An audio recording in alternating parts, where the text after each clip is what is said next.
ठीक है सर, सभी लोग अपने अपने जगह पर रोग विशेषज्ञ डॉक्टर मनोरंजन सर की धर्मपत्नी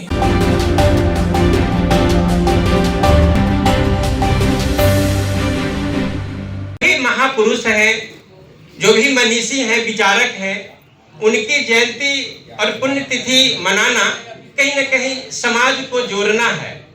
हम उस समाज से आते हैं जहां पर सिर्फ भोज पर ही हमारा मिलन होता रहा है। हम शादी और श्राद्ध के अवसर पर भोज खाने के लिए इकट्ठे होते रहे हैं। ऐसे विकट परिस्थिति में हम विमर्श के लिए इकट्ठा होना शुरू हुए हैं। तो ज्योतिबा फुले जयंती समारोह 11 अप्रैल को मनाया गया। उन्हें भी हम आज नमन करते हैं, उन्हें भी आज याद करते हैं। और ज्योतिबा फुले जो शिक्षा के वाहक रहे हैं भारत में, उनको भी पढ़ने और उनको भी स्वीकार करने के लिए हम अपने समाज में उपस्थित लोगों से अपील। भाई तो अब हम क्या करेंगे? अरे ऊपर से गिरी बम तो नीचे भाला का करी, अस्तों से गांव छोड़ तो वो हाला का करी। इन्हीं चंद शब्दों के साथ बाबा साहब के चरणों में श्रद्धा सुमन अर्पित करते हुए आप सबका आभार व्यक्त करते हुए कि आप आए, इस कार्यक्रम को सफल बनाए, इसके लिए और मैं बधाई देना चाहता हूँ। बिहार पाल परिवार मिलन समारोह है। इसमें आप सभी हरेक बिहार के कोने से आप यहाँ पधारे हैं। हम आपका स्वागत करते हैं, अभिनंदन करते हैं और आज का बड़ा ही पवित्र शुभ दिन महसूस करते हैं कि हमारे देश के नायकों में अग्रगण्य और संविधान के रचयिता बाबा भीमराव अंबेडकर साहब जी का कल 14 अप्रैल को जन्मदिन है। उसके पूर्व संध्या पर हम पारिवारिक मिलन में शरीक हैं और उन्हें हम स्मरण करते हुए नमन करते हैं, वंदन करते हैं और उनके प्रति श्रद्धा सुमन अर्पित करते हैं। मेरे लिए बहुत ही सुखद क्षण है कि मैं आज यहाँ पर इस मंच पर सम्मानित हो रहा हूँ और मैं बता देना चाहता हूँ कि मैं इस मंच पर पहली बार नहीं, दूसरी बार सम्मानित हो रहा हूँ। इसके लिए मैं आप सभी का बहुत ही आदर करता हूँ और आभार व्यक्त करता हूँ और इसके साथ ही मैं इस सम्मान को अपने माता पिता के चरणों में समर्पित करता हूँ कि मैं जो कुछ भी हूँ आज उन्हीं की बदौलत हूँ। और मेरे पिताजी भी जिला जज से ही रिटायर हुए हैं और आज मैं जो कुछ हूँ उनकी बदौलत तो हूँ ही, लेकिन इस समाज की भी देन है। इस समाज का मैं एक सदस्य हूँ, इस कारण भी मैं इस पद पर हूँ। कहीं न कहीं किसी न किसी रूप में समाज का भी योगदान है कि मैं इस पद पर हूँ। मैं बहुत ज़्यादा कुछ तो नहीं कहूँगा, मैं यही कहूँगा कि हमारे समाज के जितने भी व्यक्ति जिस पद पर भी आ रहे हों, उनको अपने पद का दम्भ नहीं रहना चाहिए। हमेशा उस व्यक्ति को डाउन टू अर्थ रहना चाहिए। जो भी सभी हमारे मित्र हैं, अपना परिचय देना चाहेंगे? मेरा नाम डॉक्टर मनोरंजन कुमार है और मैं ENT सर्जन हूँ। मेरी वाइफ डॉक्टर मधुर मिया जो पटना में गायनेकोलॉजिस्ट हैं और हम दोनों पिनाकल हॉस्पिटल पटना को संचालित करते। आप सभी को मेरा नमस्कार। मैं संजय कुमार पाल, बिहार श्रम सेवा तकनीकी के अंतर्गत मुख्य कारखाना निरीक्षक बिहार के पद पे कार्यरत हूँ। मेरा नाम रामप्रकाश कटुआ, सचिवालय सेवा के 39 वर्षों की सेवा के बाद मैं 2010 में सेवानिवृत्त हुआ हूँ और प्रतिनिधि निवास जहाँ तक आज इसकी शुरुआत मैं मोदी तीनों मिलकर पहला बार शुरुआत की राज्य के अध्यक्ष था और मुझे कहने में कोई संकोच नहीं है कि मैं राज्य के कार्यक्रम से आगे बढ़ा। इस बात पर विलम्ब हुआ, विनोद जी का निजी कारण था और दिलीप बाबू का निजी कारण था। आगे था ये फरवरी माह में संपन्न होता है। यहाँ पर सवाल है हॉल भरने का, उसका एक कारण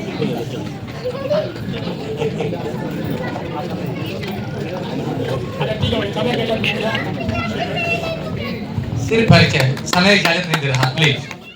मैं राम प्रसाद लेखाकार कार्यालय से सेवानिवृत्त हूँ और वर्तमान में आसियान नगर पटना में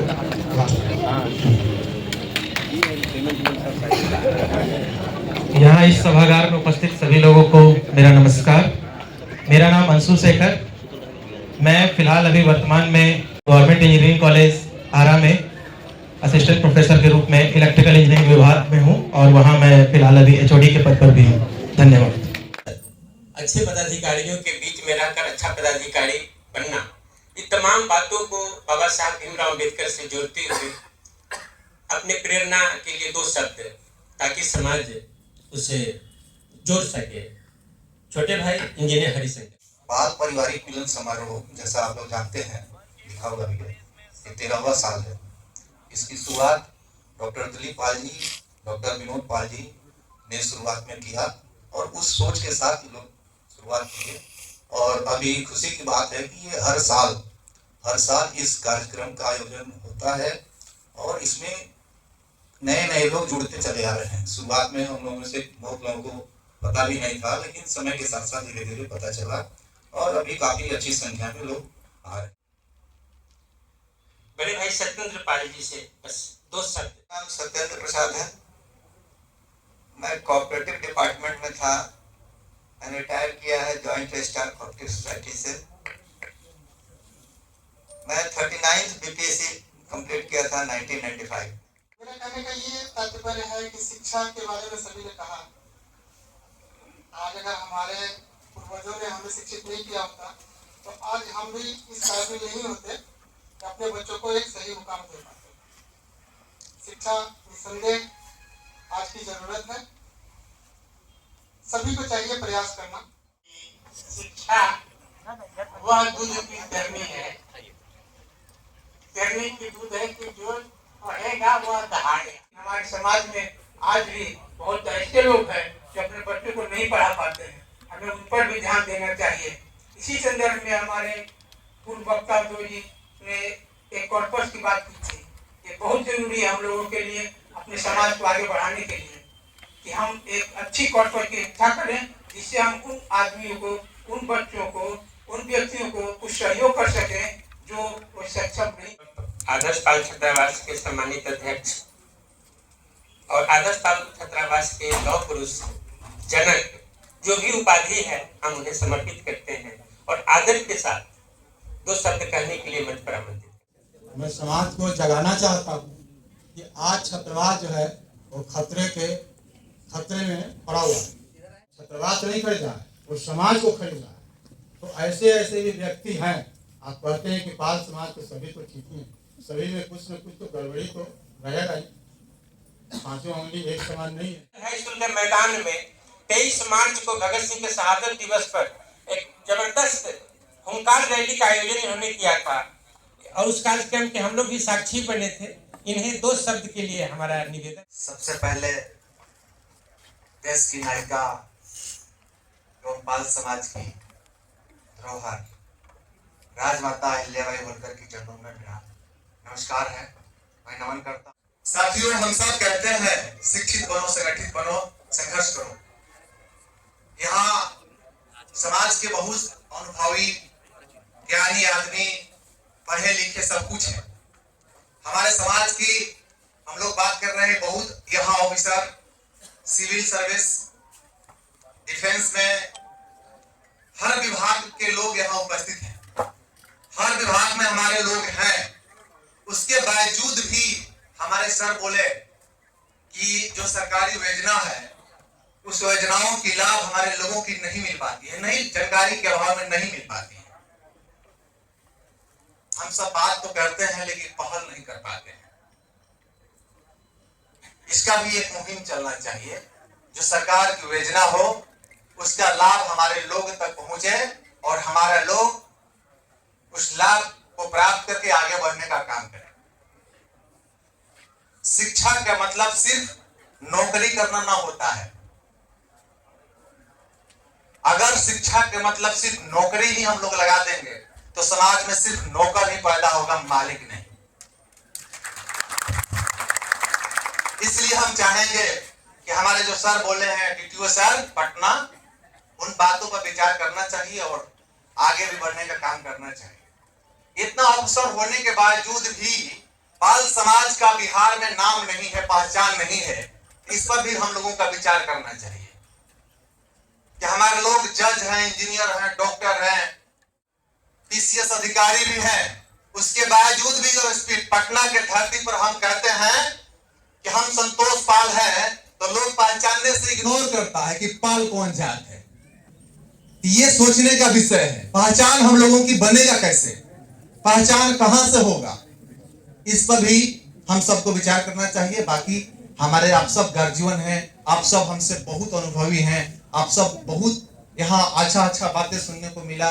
ये बहुत दिल पर हम इसको बहुत पहले से बैठकर यहाँ घूम रहे थे, सुन रहे थे, हमको अच्छा भी लगा। लेकिन इस पर हम लोगों को ही पहल करना है कि अगर बिहार में हम लोगों की पहचान नहीं है तो पहचान कैसे बनेगा। बस इसी चंद शब्दों के साथ अपने वाणी को विराम करते हुए जय बिहार, जय बलराम समाज, जय पाल समाज। सहायक प्राध्यापक अर्थशास्त्र दिल्ली विश्वविद्यालय दिल्ली के पद पर सफलता प्राप्त की है। समाज इस उपलब्धि पर गौरवान्वित है।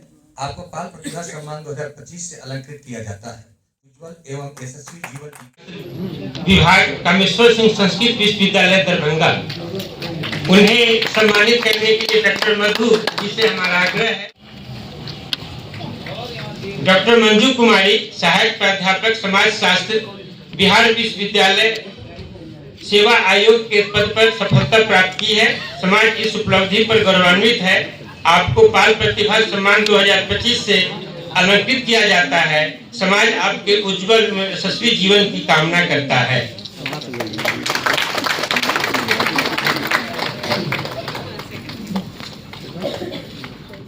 डॉक्टर कविता चौधरी सहायक प्राध्यापक मनोविज्ञान विभाग मगध महिला कॉलेज पटना विश्वविद्यालय, उन्हें सम्मानित करने के लिए इंजीनियर संजय कुमार मुख्य कारखाना निरीक्षक बिहार विश्वविद्यालय सेवा आयोग के पद पर सफलता प्राप्त की है।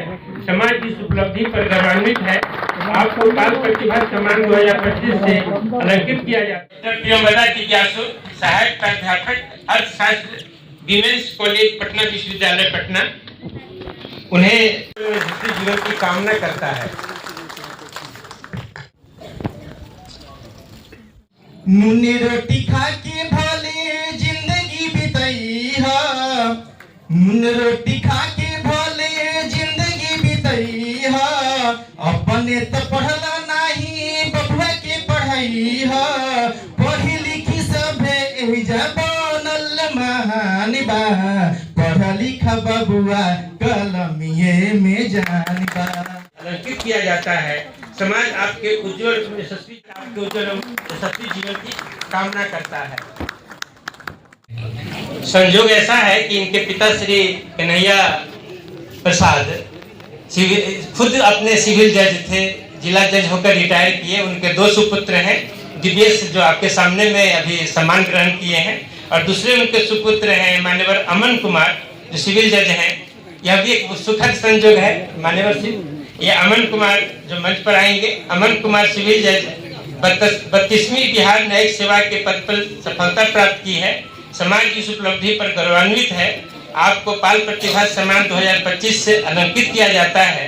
समाज आपके उज्जवल एवं यशस्वी जीवन की कामना करता है। इन्हें सम्मानित करेंगे डॉक्टर कमलेश्वर राजपाल। एक ही परिवार से 2 भाई और दोनों भाई जज, पिता खुद जिला जज। ये सब गौरव है हमारे समाज के और प्रेरणा के स्रोत भी हैं। नमस्कार, मेरा नाम अमन कुमार हुआ। हेलो। मैं अभी हाजीपुर में पोस्टेड हूँ, सिविल जज के पोस्ट पे। क्योंकि समय का अभाव है, इसलिए इस मंच के थ्रू मेरी यूथ से अपील है कि जितने भी हमारे समाज के बच्चे हैं जो कि या तो लॉ कर रहे हैं या लॉ करने में रुचि रखते हैं, तो अगर हमारे समाज को आगे बढ़ाने में इस फील्ड में अगर मैं कुछ कंट्रीब्यूशन दे पाऊँ, मेरा कुछ सहयोग हो पाए, तो यह मेरे लिए यह सौभाग्य की बात होगी। धन्यवाद। इनके पिता Shri Ravi Pal ji sale tax commissioner पद को सुशोभित करने के बाद सेवा निवृत्त हुए हैं। रवि बाबू के ये सुपुत्र हैं। इनके दादाजी सिवान में मास्टर साहब से जाने जाते थे। काफी सामाजिक और गौरव प्रदान करने वाला परिवार रहा है इनका। इन्होंने भी परिवार की प्रतिभा को बढ़ाया है, प्रतिष्ठा को बढ़ाया है। इस आदित्य बहुत बहुत सफलता पर बधाई। यशस्वी जीवन की कामना करता है।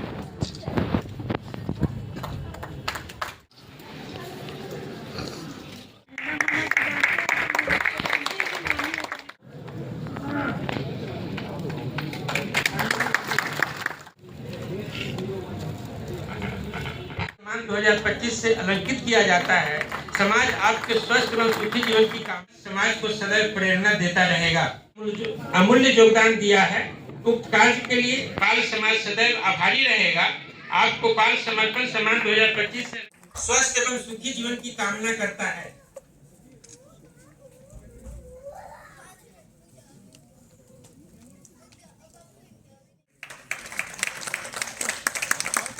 गणेश जी, इस परिस्थिति के बावजूद आप इन्हें लाचार समझते होंगे, ये लाचार नहीं है, बल्कि कई लोगों को इन्होंने रोजगार दिया है। इसके लिए जोरदार तालियां।